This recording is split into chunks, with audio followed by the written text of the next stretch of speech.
Good morning, everyone. This is Dan. Welcome to Engelgeist. For those of you that are new, welcome. For those of you that are returning, welcome back. For those of you that support me over on Patreon, thank you so very much for your subscriptions. This is the daily forecast for all signs. It is a broad spectrum reading, so I do speak in broad terms. You need to figure out what fits in your life, if at all. If it doesn't fit, that's okay. Nothing's broken or wrong. You just might be working on something different at this time.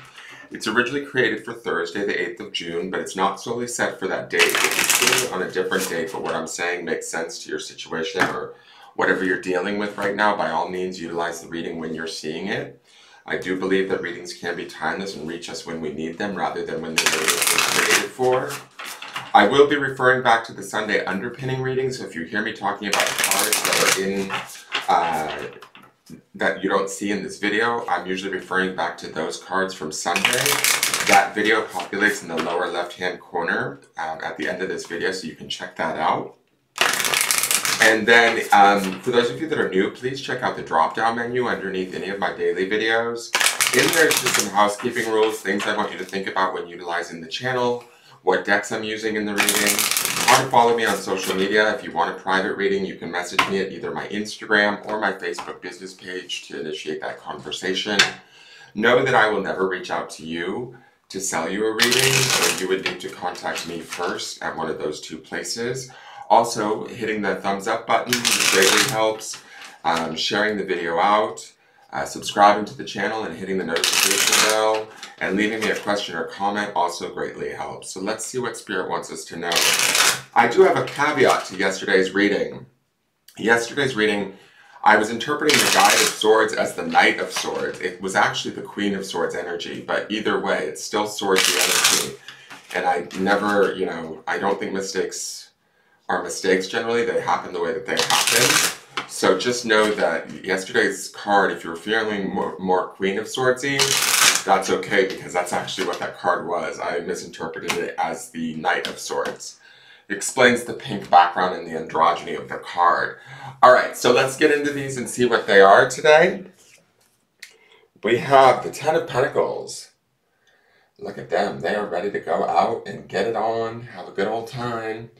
Ten of Pentacles is a sense of well-being in our 3D world. Ten of Pentacles is like an abundance of things coming together and us seeing like the possibility of all of that. Underpinning this from Sunday's reading is the Page of Swords, right? So there is some sort of inquisitive, investigative, information-seeking energy underneath this that is helping us to maybe ascertain how to either create this abundance and this well-being, how to strengthen our connections in our relationships, because yesterday's reading seemed to be all about that. But we're beginning to see it manifest potentially in our 3D world through this Ten of Pentacles.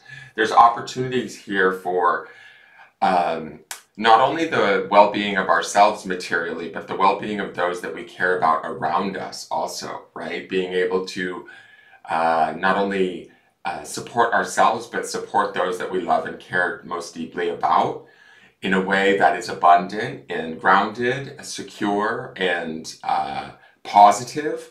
So let's see what the modern day oracle card is. We have gratitude. Get it? She's giving us a little bit of a flash dance moment. I love the rainbows, especially since we're using the Gay Tarot and it is Gay Pride month of June. I love her little dance too, where she's just having a little bit of a goofy moment where she's embracing herself and shining her light and doesn't really give two flyers about what others think of her. She's in gratitude for what she has, and I think that gratitude plays nicely off the Ten of Pentacles, because the Ten of Pentacles is a card of gratitude, a card of well-being, a card of, like, having everything that we need to feel secure and safe within our world, our relationships, our job, whatever. And I think that this gratitude card shows us celebrating that a little bit, or having a little bit of, leaning into it, so to speak. And in leaning into it, being grateful for it and shining our light a little bit brighter, however individualized and maybe weirdo it might be. And I think the weirdo needs to be embraced today by her dance moves. It almost creates the space for more of this Ten of Pentacles abundance to come in, right? Underpinning this, like I said, is the Page of Swords, We might just be getting comfortable or investigating the more individualized aspects of ourselves that we should be grateful for, that we should embrace, that do bring about blessings and good things to us, and coming into understanding of that, right? Exploring that with the Page of Swords underneath this, sharing that little bit by little bit or more and more, so that we're able to truly be grateful for it, understand it, and then watch it produce sort of the abundance that the Ten of Pentacles represents. Let me read gratitude to you.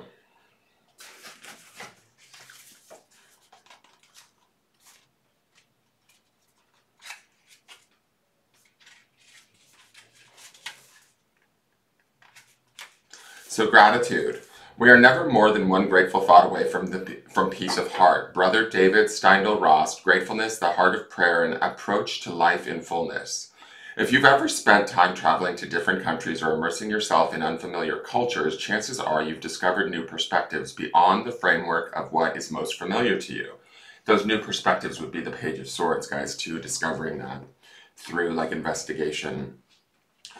An appreciation for ancient cultures or brave new worlds can lead to eye-opening discoveries that capture a new perspective and bring what's important into focus.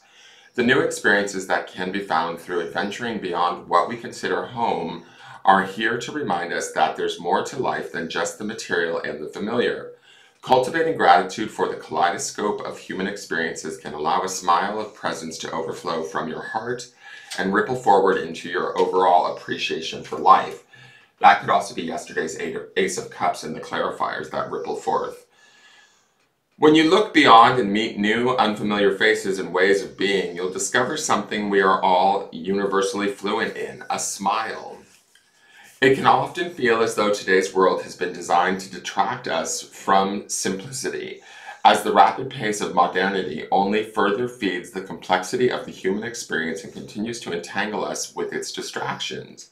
It is easy to forget the power that exists in appreciating something as simple as the warmth that comes from a smile, even if that smile is from a stranger.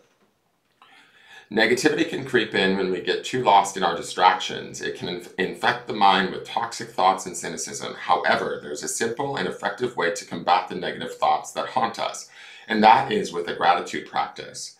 When you feel those negative thoughts begin to weigh you down, pause, just pause, take a moment and think instead of things you are grateful for.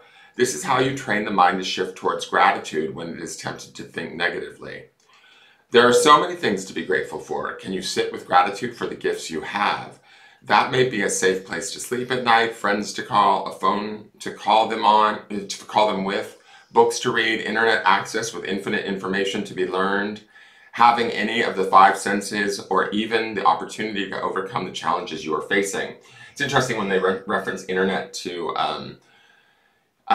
with infinite access to be learned. The Page of Swords this week in the underpinning was sitting at a computer. So there is this like wealth of information available to us if we just investigate it.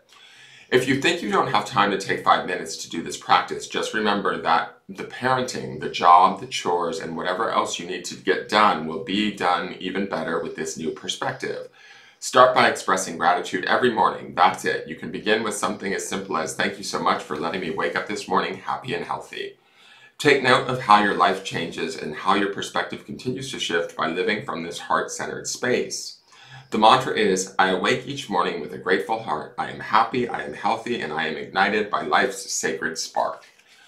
I also think that this has to do with embracing our own quirkiness, this sort of quirky dance that she's doing, and letting her light shine in all of its myriad of colors really like sort of feeds the energy system and the aura. And from there, I think we can feel more abundant and allow the flow of the Ten of Pentacles to come in, the possibility of things to change in positive directions within our 3D world, our relationships, our lives. Let's look at the clarifiers. We have the Judgment card, which is Scorpio energy, major arcana, a big decision, answering the call, stepping up to the plate, listening to spirit, understanding that we are protected, guided, although it might feel challenging, or we might, how do I want to put this? It could feel bigger than us, but that's sort of like what the gratitude card was explaining, where we get caught up in the overwhelm of the negativity, not allowing us to do that. The Judgment card to me is not negativity, it's positivity, calling us to like look upon the bigger picture, the higher picture, and rise to that. Understanding that everything sort of serves a purpose and is working out in our favor, even if it feels like it's a challenge to reach that higher vision or that higher sight of what is good in our life. The King of Wands, which is fire energy, he can represent, I think it's the sign of Leo, but any of the fire signs, Leo, Aries, or Sagittarius.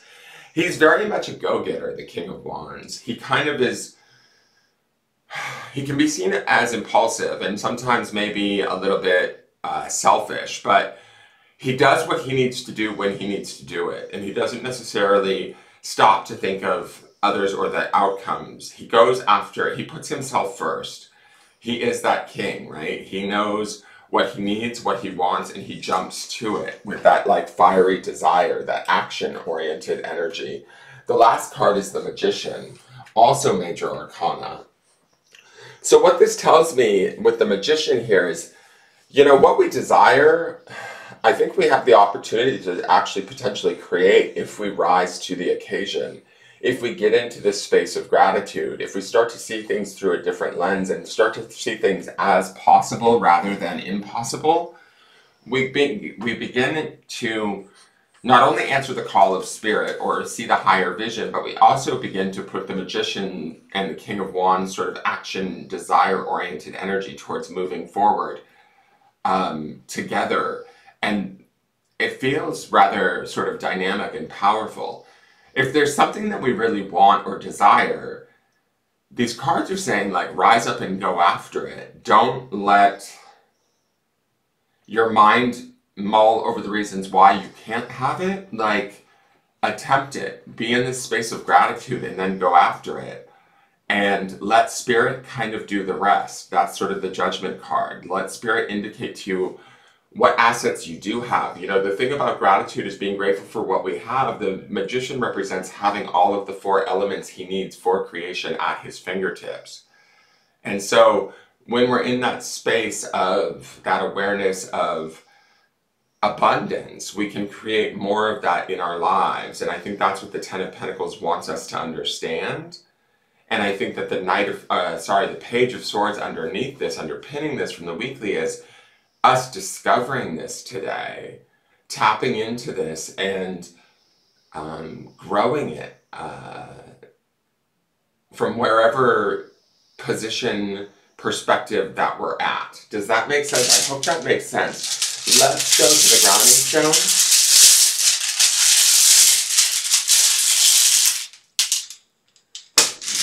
Okay, the grounding stone is the word spirit. I think spirit usually has a hard time standing up. Ground in the fact that however things are right now, they're as they need to be. And that we can meet the challenge or adjust, adapt, find gratitude for the situation, for the way that it is. And then let spirit sort of do the rest. That's this Judgment card here today, that angel sitting there. It's like they're here to open the door to the higher calling. We just need to rise to it. And to rise to it, I think we have to believe that it's possible and be in this space of gratitude. Call upon your spirit guides, call upon your angels, call upon your own higher spirit today, and see where it takes you. See where the desire leads you, what it shows you can create, and stay in that space of creation and possibility rather than anything else. That is your reading for today. Hopefully you enjoyed it. Please hit the thumbs up button if you did. Subscribe to the channel and hit the notification bell. Leave me a question or comment and share out the reading. I will see you all tomorrow. Have a wonderful day. Take care.